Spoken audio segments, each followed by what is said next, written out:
ಇದು crop recommendation system project. ಇದರಿಂದ ನಮಗೆ ಏನು ಗೊತ್ತಾಗುತ್ತೆ ಅಂದರೆ, ನಮಗೆ ಏನೇನು ಲೆವೆಲಲ್ಲಿ ಇವಾಗ ಸಾಯಿಲ್ ಒಳಗೆ ಅದು ನೈಟ್ರೋಜನ್ ಅವೆಲ್ಲ ಇರ್ತಾವಲ್ಲ, ಅವು ಎಷ್ಟು ಪರ್ಸೆಂಟೇಜ್ ಇದ್ದರೆ ಯಾವ ಕ್ರಾಪ್ ಬೆಳೆಯೋಕ್ಕೆ ಹೆಲ್ಪ್ ಆಗುತ್ತೆ ಅಂತ ಇದು ಪ್ರಿಡಿಕ್ಟ್ ಮಾಡುತ್ತೆ. ಫಾರ್ ಎಕ್ಸಾಂಪಲ್ ಇಲ್ಲಿ ನೈಟ್ರೋಜನ್ 50 ಅಂತ ಕೊಡೋಣ, ಫಾಸ್ಫರಸ್ 50, ಪೊಟ್ಯಾಷಿಯಮ್ 50, ಟೆಂಪ್ರೇಚರ್ 132 ಕೊಡೋಣ, ಇದು 20 ಕೊಡೋಣ, pH ಲೆವೆಲ್ 50 ಕೊಡೋಣ, ರೈನ್ 60% ಕೊಡೋಣ.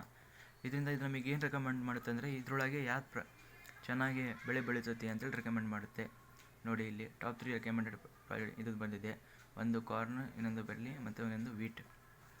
ಇದನ್ನ ಚೆನ್ನಾಗಿ ತಿಳ್ಕೊಬೇಕಂದ್ರೆ PPTಗೆ ಬರೋಣ. ನೋಡಿ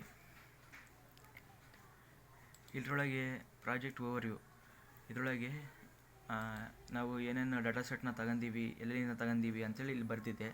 ಇಲ್ಲಿ ಪೊಟ್ಯಾಷಿಯಮ್ ಇದೆ, ಟೆಂಪ್ರೇಚರ್ ಇದೆ, ಮತ್ತು pH, ರೈನ್ಫಾಲ್ ಇದೆ, ಮತ್ತು ಟಾರ್ಗೆಟ್ ಕ್ರಾಪ್ ಲೇಬಲ್, ರೈಸ್ ವೇರ್, ಸೈಜ್, ಇದರಿಂದ ಮೆಥಾಲಜಿ ಯಾವ್ಯಾವ ಯೂಸ್ ಮಾಡಿದ್ದೀವಿ ಅಂತ ಇಲ್ಲಿದೆ.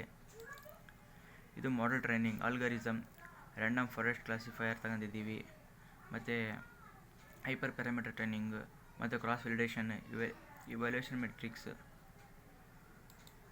ಮತ್ತು ಇದರಿಂದ ರಿಸಲ್ಟ್ ಏನಿಲ್ಲ ಅಂದರೆ ಬೆಸ್ಟ್ ಮಾಡ್ಯೂಲ್ ಮತ್ತು ಎವಲ್ಯೂಷನ್ ಆಗುತ್ತೆ. ಎವಲ್ಯೂಷನಲ್ಲಿ ಜಿಯೋ ಡೆವಲಪ್ಮೆಂಟ್ ಯಾವ್ಯಾವ ಇದ್ದಾವೆ, ಟೂಲ್ಸ್, ಫೀಚರ್ಸ್, ಪ್ರೊಡಕ್ಷನ್, ಡಿಸ್ಪ್ಲೇ, ಮತ್ತು ಚಾಲೆಂಜ್ ಆ್ಯಂಡ್ ಲರ್ನಿಂಗ್, ಏನೇನು ಚಾಲೆಂಜ್ ಮಾಡ್ಬೋದು, ಮತ್ತು ಕನ್ಕ್ಲೂಷನ್ ಒಳಗೆ ಫ್ಯೂಚರ್ ಒಳಗೆ ಏನಿದೆ ಅದಕ್ಕೆ ಕನ್ಕ್ಲೂಷನ್, ಲಾರ್ಜ್ ಡಾಟಾ ಸೆಟ್ನ ವೆದರ್ ಫೋರ್ಸಿಂಗ್ ಮೊಬೈಲ್ ಆ್ಯಪ್.